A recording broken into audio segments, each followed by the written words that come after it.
आदमी पार्टी और ज्यादा मुखर हो जाएगी इन तमाम आरोपों को लेकर, संजीव झा? अब चाहे पंजाब का चुनाव हो, यूपी में भी हो सकता है अपनी किस्मत आजमाने की कोशिश अब आम आदमी पार्टी करे। नहीं, हम तो डे वन से मुखर रहे हैं, हमें तो पता था कुछ नहीं है। ये तो अब माफी उन सभी भारतीय जनता पार्टी के नेताओं को मांगना चाहिए और उन सभी मीडिया एजेंसी को भी मांगना चाहिए। लगातार भारतीय जनता पार्टी प्रोपेगेंडा को चला रहा था।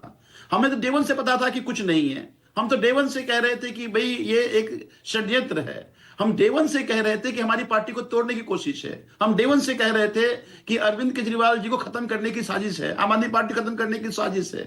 तो ये साजिश करते रहे, षड्यंत्र करते रहे, लेकिन हमें तोड़ नहीं पाए, हमारी पार्टी कमजोर नहीं कर पाए। भले ही हमारे नेता 18-18 महीने 24-24 महीने जेल में बंद रहे, लेकिन इनके आगे घुटने नहीं टेके। तो मुझे लगता है कि आजाद भारत में आपको यह भी एक पहला इतिहास मिलेगा, वरना एक नोटिस मिलते ही भारतीय। लेकिन आपसे आपकी दिल्ली तो छीन ली ना संजीव झा। अब चाहे षड्यंत्र हो, साजिश हो, अब आपके कहे अनुसार दिल्ली के देखिए, जनतंत्र में जनता मालिक है। जनता के बीच में भ्रम पैदा किया गया और जनता के सामने सच है, और जनता के सामने, देश के सामने सच है। और देश की जनता तय करेगी कि षड्यंत्र वालों के साथ खड़ा होना चाहिए या ईमानदार लोगों के साथ खड़ा होना चाहिए। और मुझे पूरा विश्वास है कि देश की जनता ने भी हमेशा न्याय किया है। ठीक है, आप बने रहिए संजीव। इस बीच बड़ी खबर शराब नीति केस से ही, ये सूत्रों के हवाले से बड़ी खबर सामने आ रही है। कोर्ट के फैसले को चुनौती दे सकती है सीबीआई, सूत्रों के हवाले से ये बड़ी खबर। फैसले के खिलाफ दिल्ली हाईकोर्ट जाएगी सीबीआई।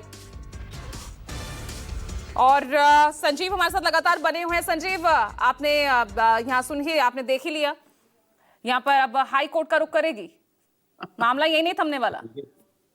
पहले मुंह कहां दिखाएंगे, पहले ये तय कर लें भारतीय जनता पार्टी का नेता और ये एजेंसीज। मुझे ये लगता है कि इससे बड़ी शर्मनाक बात क्या, उससे चुल्लू और पानी में डूब कर मरना चाहिए इन लोगों को अब, कि इतने षड्यंत्र, इतनी घटिया हरकत, इतनी साजिशें।